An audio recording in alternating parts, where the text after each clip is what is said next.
Audio the में खुशामदीद। आप सुन रहे हैं नावल कराक्रम का ताजमहल, किस्त नंबर 2, दूसरी चोटी। हफ्ता 23 जुलाई 2005। 14,000 फी कस का पैकेज है। 8 दिन का टूर, तमाम इंतजामात कमेटी के जिम्मे। वाओ यार, ज़बरदस्त। जवार भाई के ऑफिस से निकलते हुए निशा बहुत खुश थी। लगता है बारिश होने वाली है। सड़क किनारे बहुत आहिस्ता चलते हुए परीशे ने सर उठाकर आसमान को देखा। वो दिन के 3 बजे का अमल था, मगर स्याह बादलों से ढके आसमान ने जुलाई की दोपहर को ठंडी शाम में तब्दील कर दिया था। वो वर्किंग डे था, शायद इसीलिए सड़क पर रश ना होने के बराबर था, वरना मरी जैसे गुंजान आबाद इलाके में सड़क पर इधर उधर बस इक्का दुक्का लोगों का फिरना हंसी गैर मामूली बात थी। परीशा और निशा बातें करते हुए आहिस्ता आहिस्ता बुलंद होती सड़क पर चल रही थी। वो जिस जगह पर थी वहाँ नशेब था। सड़क उनके सामने ऊपर बुलंद होती हुई इस हद तक चली जाती थी कि मुखालिफ सिम से आने वाले का पहले सर और आहिस्ता आहिस्ता धड़ नुमाया होता। वो दरअसल किसी पहाड़ी की चोटी थी जिसको काट कर सड़क बना दी गई थी। सड़क के दाएं जानब खाई थी जिससे बचने के लिए पत्थरों के छोटे छोटे ब्लॉक्स एक बाड़ सी बनी हुई थी। वो दोनों इन ब्लॉक्स के साथ चल रही थी। थक गई हो? निशा ने इसे चूने से ढके पत्थर के इस सफेद ब्लॉक पर खाई की जानिब पुश्त करके बैठते देखा तो पूछ लिया। नहीं, बस यूं ही। वो घुटनों पर कोहनियां टिकाए, थोड़ी के नीचे हाथ जुमाए, बुलंद होती हुई सड़क को गर्दन ऊपर करके बहुत उदासी से देखने लगी। बारिश से चंद लम्हे पहले का मौसम इसे हमेशा अफसुर्दा और उदास कर देता था। कहीं और बैठ जाओ परी, यहाँ से ज़रा पीछे हुई तो गिर पड़ोगी। निशा ने बहुत फिक्रमंदी से इसे यूं इतनी खतरनाक जगह पर बैठे देखकर कहा था। इसका हल्का गुलाबी और सफ़ेद इम्तजाज वाला लॉन का सूट सफ़ेद पत्थर के ब्लॉक का हिस्सा लग रहा था। नहीं गिरती। वो लापरवाही से गर्दन मोड़कर पीछे दिखाई देने वाली सरसब्ज पहाड़ियां देखने लगी। मार्गला की पहाड़ियों पर इस रोज बादल उतरे हुए थे, पानी से लदे भारी सुरमई बादल। फिर यकायक उन्होंने अपना बोझ बारिश के कतरों की सूरत में नीचे गिराना शुरू कर दिया। परीशे ने बेख्तियार अपने दोनों बाहें सामने फैला दी। बारिश के नन्हे नन्हे कतरे इसकी हथेलियों को भिगोने लगे थे। इस लम्हे इसकी समातों में किसी घोड़े की टापों की आवाज़ गूंजी। इसने हथेलियां नीचे गिरा दी और किसी कैफियत में सर उठाकर बुलंद होती हुई सड़क को देखा। इस बुलंदी से पीछे का मंजर इसकी निगाहों से ओझल था। टापों की आवाज़ वहीं से आ रही थी। वो यकटिक बुलंदी की जानिब जाती सड़क को देखे गई। पहाड़ी की दूसरी जानब से कोई घोड़ा दौड़ाता हुआ इस तरफ आ रहा था। हर गुजरते लम्हे घोड़े की टापों की आवाज़ बुलंद होती जा रही थी। इसे लगा वो सड़क के बुलंद हिस्से से निगाहें हटा नहीं सकेगी। वक्त जैसे वहीं ठहर सा गया हो। बारिश के कतरे फिजा में रुक गए थे। हर तरफ खामोशी थी। आने वाले का सर पहले नुमाया हुआ था। वो घोड़े की बाग थामे से बहुत मुहारत से सड़क पर दुड़ाता नशेब की सिमत आ रहा था। इसका घोड़ा सफ़ेद था, चूने के पत्थर के ब्लॉक से भी ज़्यादा सफ़ेद और चमकदार। वो इसी तरफ आ रहा था। इसकी नज़रें अपने घोड़े पर थीं। वो पलकें झपकाए बगैर इसे देखे गई। इतनी दूर से भी वो देख सकती थी कि घुड़सवार की आंखों का रंग हल्का था, हल्का और बहुत चमकदार। इसकी रंगत सुनहरी माइल सुरहो सफ़ेद थी। नाक खड़ी और यूनानी तर्ज की थी, मगरूर, बेहद मगरूर नाक। इसने आधी आस्तीनों वाली नीली शर्ट के ऊपर बगैर बाजुओं वाली सफ़ेद लेदर जैकेट, जिसकी बहुत सारी जेबें थीं, पहन रखी थी। गर्दन के गिर्द खूबसूरत सुर्ख रंग का मफलर बांधा हुआ था। जैकेट और मफलर हल्के मटेरियल के थे, जिनका मकसद सर्दी से बचाव नहीं बल्कि यूं ही फैशन और स्टाइल था। बरसती बारिश में इसके भूरे बाल माथे पर चिपके हुए थे, मगर वो जैसे हर चीज़ से बेनियाज अपने सफ़ेद घोड़े की जानिब मुतवज्जे था। इसने अपना घोड़ा इन दोनों के करीब सफ़ेद ब्लॉक्स के साथ रोक दिया और गर्दन तिरछी करके अक्कब में मौजूद पहाड़ियों को देखने लगा। वो पीछे वाले मंजर से जैसे गैर मुतमिन सा था। इसे शायद घोड़ा खड़ा करने की कोई सही जगह नहीं मिल रही थी। बारिश रुक चुकी थी और ठंडी हवा फिर से चलने लगी थी। परी के गीले बाल इसके चेहरे को छू रहे थे, मगर वो तो इस शख्स से निगाहें ही नहीं हटा पा रही थी। वो अब एक जगह घोड़ा खड़ा करके मुतमिन सा हो गया। तब ही गर्दन में लटकते कवर से कैमरा बाहर निकाला और चेहरे का रुख उन दोनों की जानब किया। बात सुनो। इसने परीशा को बराह रास्त मुखातिब किया था। इस पल जैसे कोई तिलिस्म सा टूटा। सहर, ख्वाब, ख्याल सब कुछ खत्म हो गया। वो जैसे अब होश में आई और चौंक कर उठ खड़ी हुई। जी, इसने अपनी अजली पुरएतमाद अंदाज में संजीदगी से जवाब दिया। इसे खुद पर हैरत हुई कि वो इतनी बेखुद और मसहूर क्यों हो गई थी। घोड़सवार ने अपना कैमरा इसकी जानब बढ़ाया। کیا تم میری ایک تصویر اتار سکتی ہو؟ وہ شستہ انگریزی میں اس سے مخاطب تھا۔ اس کا سر خود بخود اسبات میں ہل گیا۔ اس نے کیمرہ تھام لیا۔ سنو، پکچر یوں کھینچنا کہ یہ گھوڑا اور پیچھے والے پہاڑ اچھی طرح نظر آئیں۔ وہ جو اتنی دیر سے غالباً اسی تصویر کے لیے ہی گھوڑا مناسب جگہ پر کھڑا کر رہا تھا، اب بہت مہذب انداز میں ہدایت دیتے ہوئے بولا۔ اس نے کیمرے کو دیکھا۔ بالکل ویسا ہی اولمپس کا ڈیجیٹل کیمرہ وہ بھی استعمال کرتی تھی۔ اس نے کیمرہ چہرے کے سامنے لا کر اس کی LED اسکرین کو دیکھا اور پھر ریڈی کہے بغیر تصویر کھینچ لی۔ تمہارا شکریہ، مگر کیا یہ پہاڑ آئے تھے؟ بغیر ریڈی کہے تصویر کھینچنے پر اس اجنبی گھوڑ سوار کو قدرے بے چینی ہوئی تھی۔ اس نے ایک نظر اس کی شہد رنگ آنکھوں میں دیکھا اور پھر سر ہلا دیا۔ ہاں، بہت خوبصورت تصویر آئی ہے۔ نشا نے پریشے کے ہاتھ میں پکڑے کیمرے اور اسکرین پر موجود تصویر کو دیکھ کر کہا تھا، تو اسے خیال آیا کہ نشا بھی وہاں موجود تھی۔ ویسے یہ تمہارا گھوڑا ہے؟ نشا نے ہی اگلی بات کی۔ نہیں، یہ میں نے کرائے پر ایک آدمی سے لیا ہے۔ اصولاً اسے گھوڑے کی بھاگ تھام میں میرے ہمراہ چلنا چاہیے تھا، مگر میں اس کو بھگا کر یہاں لے آیا۔ وہ شکل سے بہت مغرور لگتا تھا۔ اس وقت بہت بے تکلفی کے ساتھ انگریزی میں بات کر رہا تھا۔ انگریزی؟ پری نے غور سے اسے دیکھا۔ وہ انگریزی کیوں بول رہا تھا؟ اسے غور سے دیکھنے پر احساس ہوا کہ گھوڑے پر سوار وہ بھورے بالوں اور گوری رنگت والا خوبصورت مرد پاکستانی نہیں، کوئی غیر ملکی تھا۔ وہ اس کی شناخت کے متعلق صحیح اندازہ نہیں کر سکی تھی۔ تم دونوں ایک منٹ ٹھہرو، میں اس آدمی کو اس کا گھوڑا واپس کر کے آؤں۔ اس نے پھرتی اور مہارت سے گھوڑا موڑا اور اسے بلند ہوتی سڑک کی طرف بھاگ گیا۔ کتنا گڈ لکنگ تھا یار، نشا کے جاتے ہی بے حد ستائشی انداز میں بولی۔ پتہ نہیں، وہ سر جھٹک کر دائیں جانب کھڑے اونچے پہاڑوں کو دیکھنے لگی۔ بادل غائب ہو رہے تھے۔ او نشا، وہ اپنا کیمرہ مجھے دے گیا ہے۔ ایک دم اسے ہاتھ میں پکڑے کیمرے کا خیال آیا۔ وہ پریشان سی ہو گئی۔ واپس آئے تو دے دینا۔ حالانکہ وہ اس کے واپس آنے سے پہلے پہلے نکلنا چاہتی تھی، مگر ہاتھ میں پکڑا کیمرہ اس کا انتظار کرنے پر مجبور کر رہا تھا۔ چند منٹ بعد ہی وہ انہیں بھل کھاتی سڑک پر سے نیچے اترتے ہوئے اپنی جانب آتا دکھائی دیا۔ گھوڑے پر سوار ہونے کی وجہ سے اس کا قد کاٹ انہیں ٹھیک سے نظر نہیں آیا تھا، مگر جیسے ہی وہ ان کے قریب آ رہا تھا، اسے احساس ہوا کہ اس سے خاصا لمبا تھا۔ وہ سمجھ رہا تھا میں اس کا گھوڑا لے کر بھاگ گیا ہوں۔ ان کے قریب آ کر وہ ہنستے ہوئے بتا رہا تھا۔ ہنستے ہوئے اس کی شہد رنگ آنکھیں چھوٹی ہو جاتی تھیں۔ وہ اندازہ نہ کر سکی کہ وہ ہنسنے پر زیادہ پرکشش لگتا ہے یا لب بینچے۔ تم اتنے خطرناک طریقے سے رائڈنگ کیوں کر رہے تھے؟ نشا کو بزرگی جھاڑنے کا شوق تھا، سو اس لاپرواہی پر اس کو ڈانٹنا اس نے اپنا فرض سمجھا۔ میڈم، میں 5 سال کی عمر سے رائڈنگ کر رہا ہوں اور گھوڑوں کو بہت اچھی طرح جانتا ہوں۔ اس نے مسکراتے ہوئے سر جھٹکا۔ وہ اور نشا سڑک کے کنارے آہستہ آہستہ چہل قدمی کرنے لگی۔ پریشے وہیں کھڑی رہی۔ دفعتاً اسے کیمرے کا خیال آیا۔ سنو، ان دونوں نے مڑ کر پیچھے دیکھا۔ تمہارا کیمرہ۔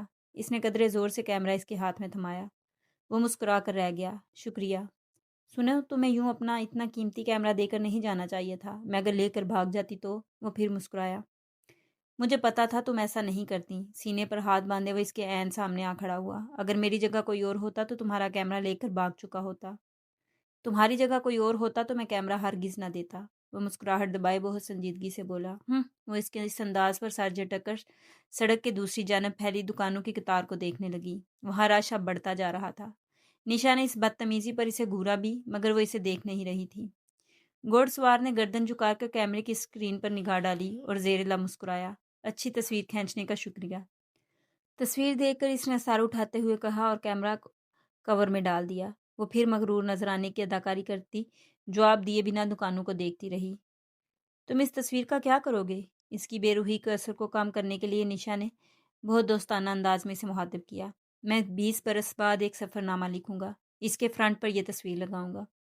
اور اس تصویر کا کیپشن کیا ہوگا؟ نشا نے دلچسپی سے پوچھا۔ میں اس کے نیچے لکھوں گا، اس کوپ ماں کی تصویر جو راکا پوشی سار کرنے جا رہا تھا۔ وہ فخر سے بتا رہا تھا۔ پریشے نے تیزی سے گردن گھما کر اسے دیکھا۔ اسے جھٹکا سا لگا۔ تم راکا پوشی سار کرنے جا رہے ہو؟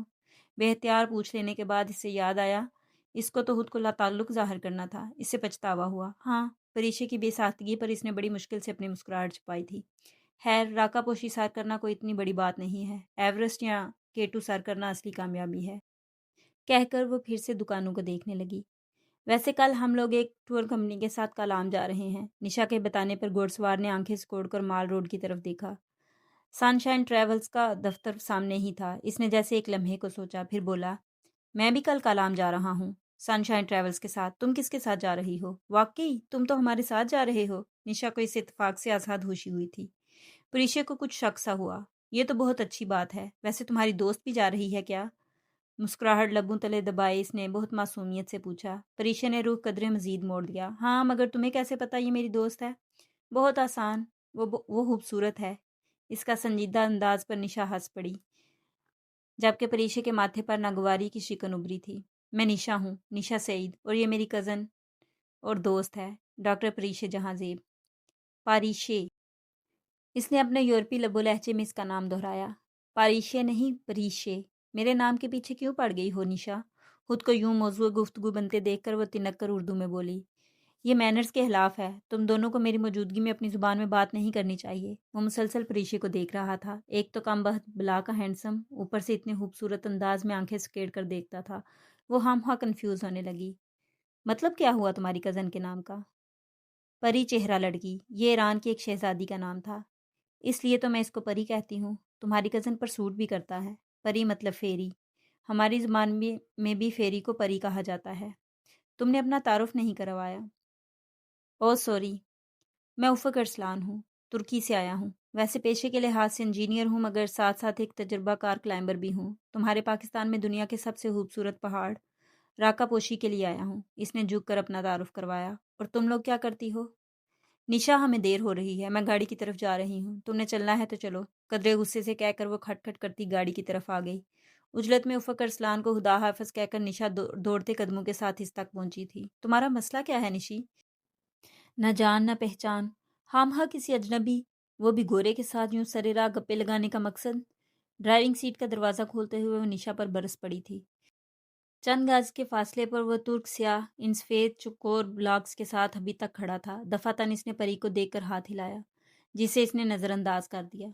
भाई, मेरा मुसलमान भाई है, एक ब्रादर इस्लामी मुल्क से आया है, हमारा मेहमान है।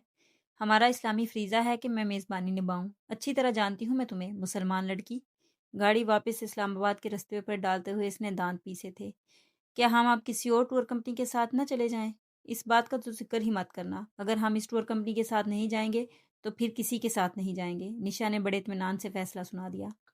वह खामोशी से ड्राइविंग करती रही। 8 दिन निदा आपा के साथ या 8 दिन इस तुर्क स्याह के साथ। इसके पास सिर्फ एक ही रास्ता बचा था, क्योंकि निदा आपा के साथ 8 दिन गुजारने का वो सोच भी नहीं सकती थी। वो निशा को ड्रॉप करके घर आई तो फ़ोन बज रहा था।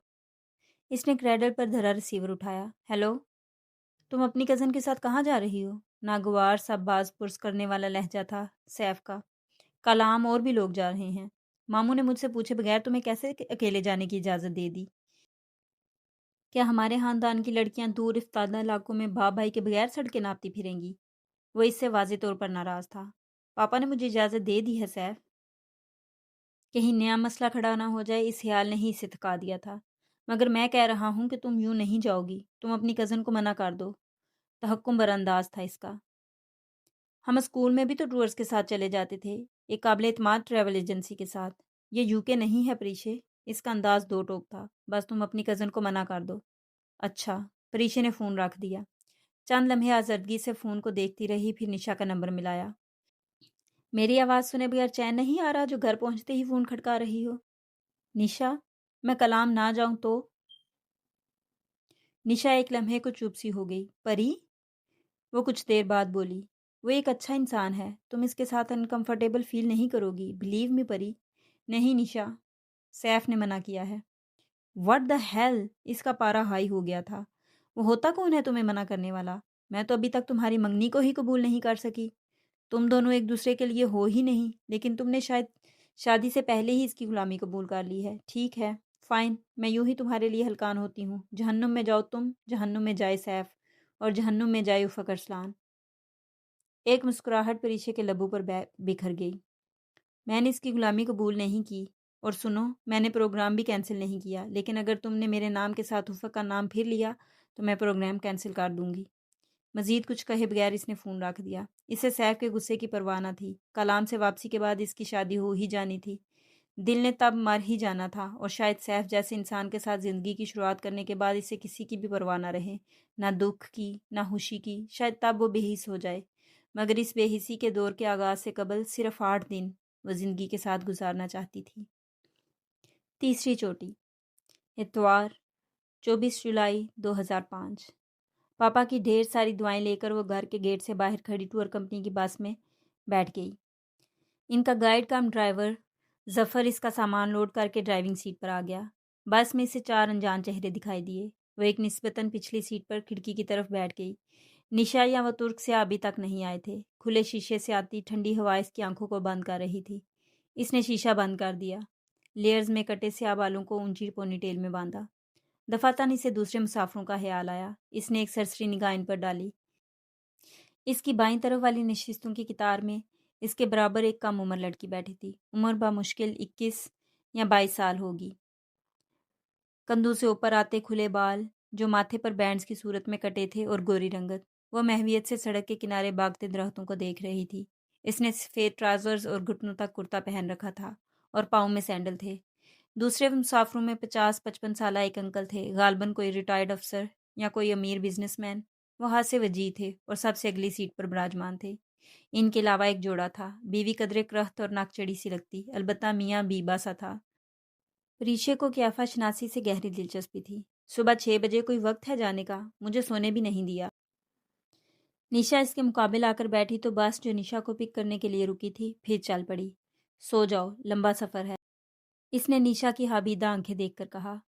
जफ़र ने अपना आखिरी मुसाफिर एक आला दर्जे के होटल से उठाया था। वह बस में दाखिल हुआ और परीक्षे के तवक्कुआत के बरक्स इन दोनों की जानब आने के बजाय रिटायर्ड साहब के साथ वाली हाली नशिस्त पर बैठ गया।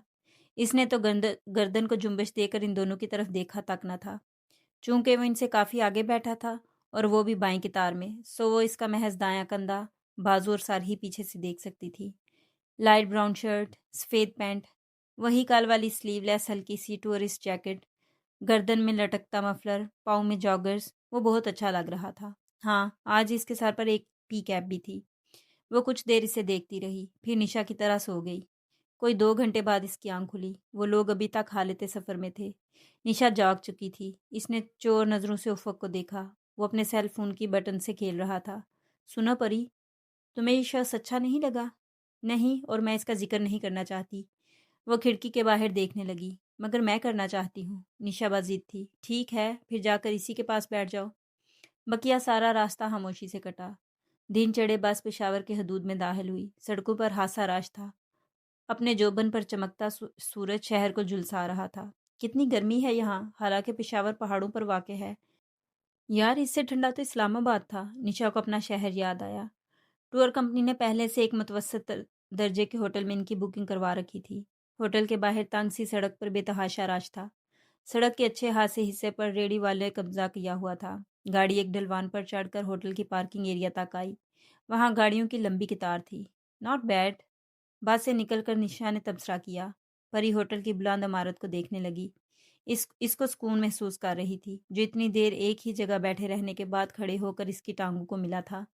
तुर्क सियाह इन दोनों से फासले पर खड़ा सफ़ेद जीन्स की जेबों में हाथ डाले आंखें सुकेड़े अतराफ का जायजा ले रहा था। वो इसे अपनी तरफ मुतवज्जे पाकर मुस्कुराया। परीक्षे ने निगाहों का जाविया बदल लिया। हेलो गर्ल्स, कैसी हो तुम दोनों? वो इनके करीब चला आया। ओह, तो आप हमें पहचानते हैं। निशा को इसका पूरा रास्ता इन्हें लिफ्ट ना देना बहुत खुला था, इसलिए तंज किए बगैर ना रह सकी। वह जवाबन हंस पड़ा।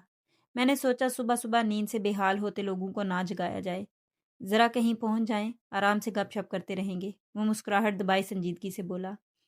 परीक्षा इन दोनों को छोड़कर इस टीन एज लड़की के पीछे भी चलते हुए सीढ़ियां चढ़ने लगी। 246 नंबर कमरे में पहुंचकर जफर ने चाबी इसके हवाले कर दी।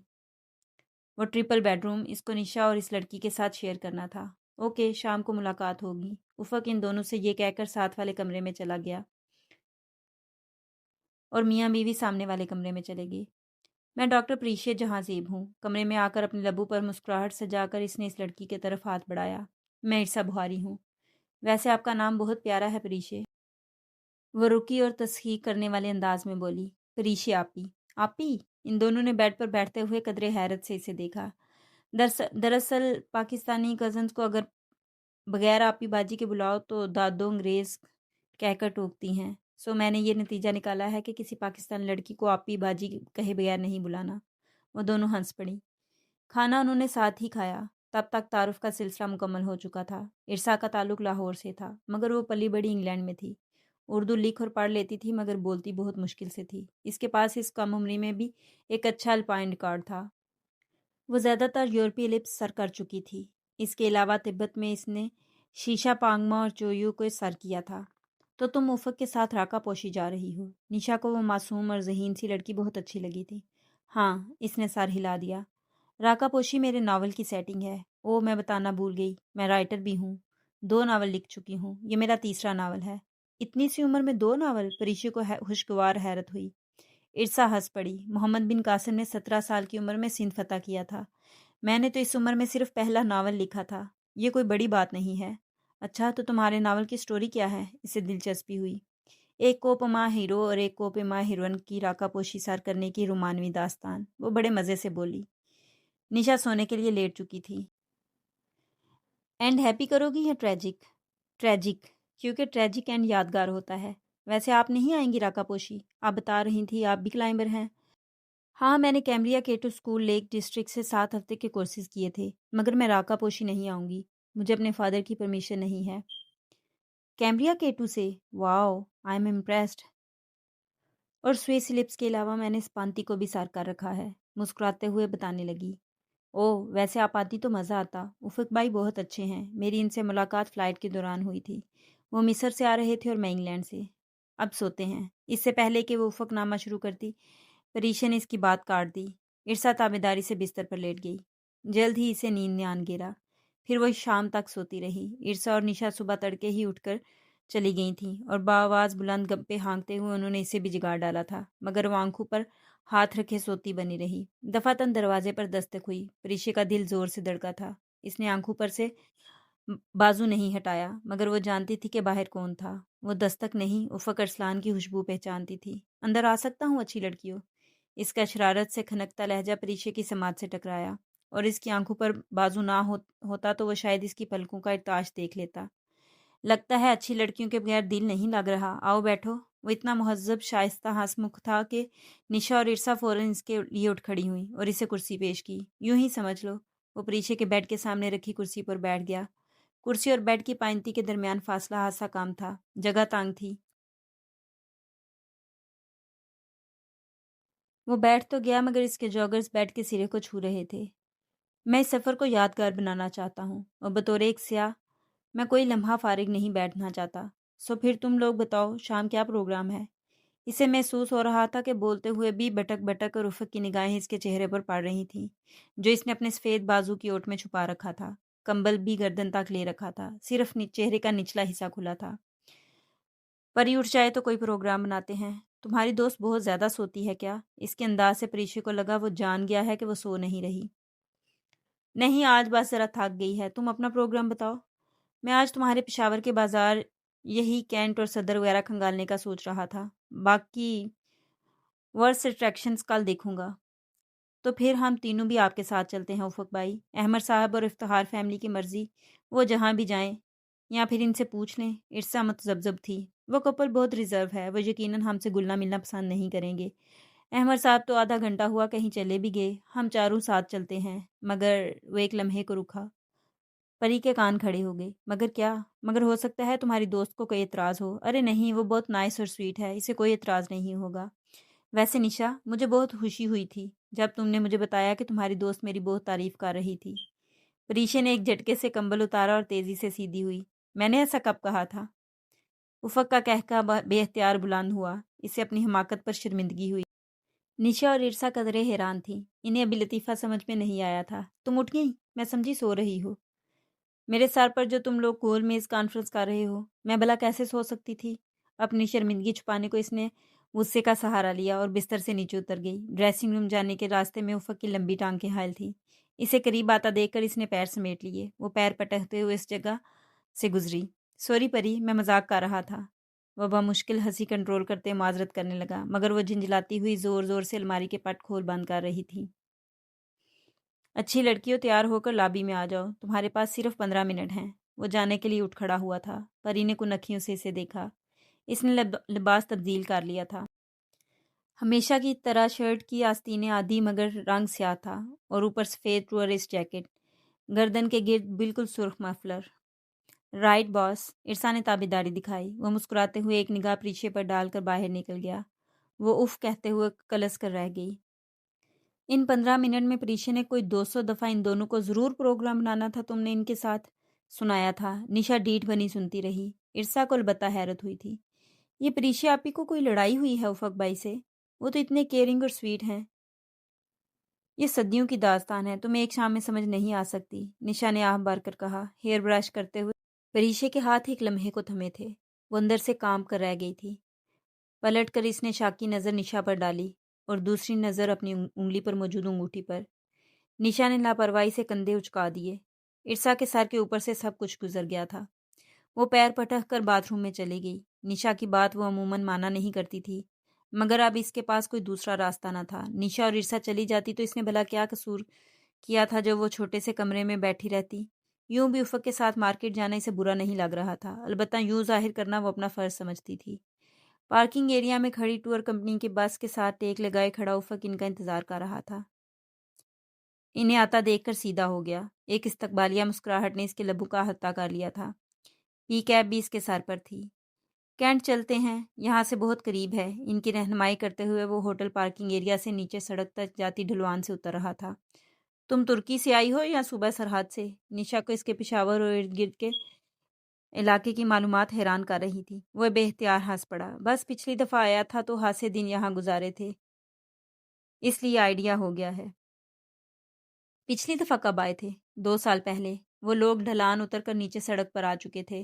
سڑک اچھی خاصی کھلی تھی، مگر پھلوں کی ریڑھیوں اور ہانچا فروشوں کے باہمی تعاون سے اب بہت تنگ ہو چکی تھی۔ اس جگہ ہوٹلز تھے یا پی سی او؟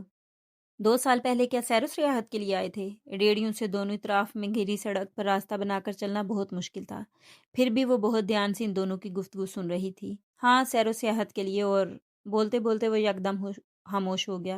اور بس کچھ کام تھا، وہ صاف ٹال گیا۔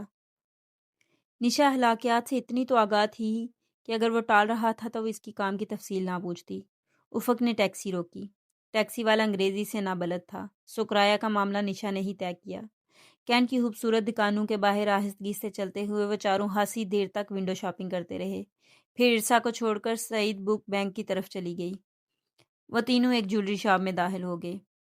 یہ اتفاق ہی تھا کہ جب نشا مختلف ایئرنگز دیکھ رہی تھی تو اپنی ڈھیلی پونی کو کستے ہوئے پریچے کے بالوں کو جکڑا ربڑ بینڈ ٹوٹ گیا۔ اس کے بال کسی آبشار کی طرح کمر پر گر گئے۔ نشی، تمہارے پاس کوئی کیچر ہے؟ اپنے لمبے لیئرز میں کٹے بالوں کو سنبھالتی وہ پریشانی سے پوچھ رہی تھی۔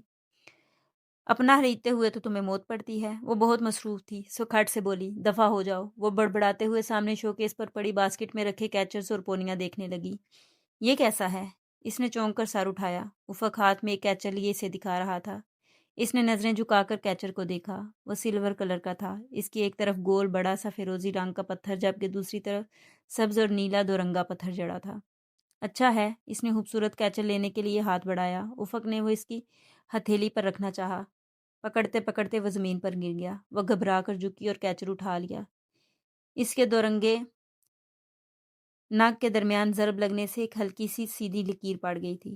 ٹوٹ تو نہیں گیا؟ وہ پوچھ رہا تھا۔ اس نے نفی میں گردن کو جنبش دی، پھر اس نے نظر چرا کر سیلز مین سے قیمت پوچھی۔ 250 روپے۔ افق نے پیسے دکاندار کی طرف بڑھائے۔ سوری، یہ میں خود خریدوں گی۔ اس نے دبی آواز میں اسے ٹوکا۔ میں اس لالچ میں تمہیں یہ گفٹ کر رہا ہوں کہ کل تم بھی مجھے کوئی چیز گفٹ کرو گی۔ میں گفٹس نہ لیتی ہوں نہ دیتی ہوں۔ اس نے پرس سے پیسے نکالے۔ مگر میں دیتا بھی ہوں اور لینا بھی پسند کرتا ہوں، وہ باضد تھا۔ اسے نظر انداز کر کے اس نے پیسے سیلز مین کو تھمائے۔ خاکی لفافے میں پیک کیا گیا کیچر نکال کر بالوں میں لگایا اور نشا کی طرف آ گئی۔ ارسا کے آنے اور نشا کی شاپنگ مکمل ہو جانے کے بعد وہ لوگ باہر نکل آئے۔ باہر اندھیرا پھیل رہا تھا۔ شاپس کے اندر اور باہر روشنیاں جگمگانے لگی تھیں۔ اسٹریٹ لائٹس اور سائن بورڈز روشن ہو گئے تھے۔ رات کے کھانے کے لیے میں تم لوگوں کو پشاور کے بہترین ریسٹورانٹ لے چلوں؟ وہ سڑک کے دائیں طرف جیبوں میں ہاتھ ڈالے سامنے دیکھتے ہوئے چل رہا تھا۔ وہ اس کی جانب دیکھنے سے گریز کر رہی تھی۔ پی سی؟ ارسا نے جھٹ پوچھا۔ نہیں، میں بد مزہ باسی اور پھیکے کھانوں سے لطف اندوز نہیں ہوتا۔ میں تمہیں ایک بہترین جگہ لے کر جا رہا ہوں۔ شہر کی تنگ و تاریک گلیوں سے ٹیکسی میں گزرتے ہوئے انہیں وہ ایک ایسی تنگ گلی میں لے آیا جہاں بے تحاشا 3 درجے کے ریسٹورانٹ بنے ہوئے تھے۔ فضا میں ہر طرف مزیدار خوشبو پھیلی تھی۔ وہ انہیں نمک منڈی لے آیا۔ परीक्षा को हैरत हुई, वो इसके मुल्क को इससे ज़्यादा जानता था। नमक मंडी के नमक वाली कढ़ाई खाकर जब वो लोग वहाँ से निकले तो निशा ने बेख्तियार पूछ लिया, तुम अगर इन जगहों पर इतनी दफ़ा घूम चुके हो तो आप क्यों आए हो? यही तो मैं कह रही थी, अच्छे भले हम जुलाई में ही राकापोशी क्लाइंब शुरू कर देते। हाँ, वहाँ इधर आने की क्या ज़रूरत थी? पता नहीं उफक भाई को अचानक इन इलाकों का विजिट करने का क्या ख्याल क्यों आया और मुझे भी साथ घसीट लाए। इरसा बेख्तियार बोली। उफक ने कोई जवाब नहीं दिया। अपने होटल के कमरे में वापस आकर निशा फिर रुतबुलिस्तान थी। मैंने इतना सॉफ्ट, नाइस और अच्छा इंसान ज़िंदगी में पहली दफ़ा देखा है। और नहीं तो क्या, जितनी मालूमात इन इलाकों के मुतल्लिक इन्हें हैं, मेरा ख्याल है वो एक बहुत कामयाब सफ़रनामा निगार बन सकते हैं। रहने दो इरसा। वो जो टीवी ट्राली के करीब खड़ी बोतल मुंह से लगाए पानी पी रही थी, कदरे चिढ़कर बोतल मुंह से हटाकर बोली, ये मगरबी दुनिया के लोग हमारे मुल्क में आकर मालूमात इसलिए इकट्ठी नहीं करते कि आलमी दुनिया को हमारा सॉफ्ट इमेज दिखाएं, बल्कि अगर तुम इन गोरों के सफ़रनामे उठाकर पढ़ो तो तुम्हें इल्म हो कि ये लोग हमारे बारे में क्या क्या जहर उगलते हैं। हमें जाहिल, पसमंदा और गैर तरक्की याफ्ता कहते हैं। तुम्हारे यूफक अरसलान भी तुर्की जाकर यही काम करेंगे। सफ़रनामा लिखकर आलमी बरादरी को ये बताएंगे कि हमारा मुल्क कितना कद्दामत पसंद, गरीब और सहूलियात से नाबलद है। यहाँ कितनी गंदगी और बदनज़मी है। ये सारे एक जैसे होते हैं, प्रोपेगेंडा करने वाले। बोतल रख कर वो पलटी तो साकत रह गई। उफक लब बेंचे दरवाजे के बीच खड़ा था। वो यकीनन टैक्सी का किराया अदा करने और इन्हें शब्बा खैर कहने आया होगा। और चूंकि वो इरसा के लिए इंग्लिश में बात कर रही थी तो इसके ना सुन लेने का तो कोई सवाल ही पैदा नहीं होता। वो यकदम तेज़ कदम उठाता राहदारी से वापस पलट गया। निशा और इरसा ने बेबसी से एक दूसरे की तरफ देखा। इसकी नाराज़गी वो महसूस कर चुकी थी। एहसास तो इसे भी था। अंदर से वो बहुत पेशमान और बेचैन थी, मगर खामोशी से लेट गई और तकिया मुंह पर रख लिया। तुम्हारे पैसे। निशा ने इसकी बेड साइड टेबल पर 250 रुपए रखे तो इसने हैरत से तकिया चेहरे से हटाया। कौन से पैसे? वो इस ज्वेलरी शॉप वाले ने वापस किए थे, कह रहा था तुमने दिए हैं। तुम इस वक्त इरसा से बात कर रही थी, मैं देना भूल गई। इसके अंदाज में हल्की सी उफगी थी। वो कुछ देर तो कुछ बोल ही ना सकी। कैचर जो इसने बहुत इस्तेहकाक से रखा था, इसकी अदायगी इस शख्स ने की थी जिसकी वो चंद मिनट पहले बेइज्जती कर चुकी थी। इसका दिल चाहा वो 250 रुपये इसी वक्त इसके मुंह पर मार आए, और वो मार भी आती, मगर इसने अहमद साहब के साथ कमरा शेयर किया था और फिर जो कुछ वो कर चुकी थी सो मजबूर थी। वो खामोशी से सोने के लिए लेट गई।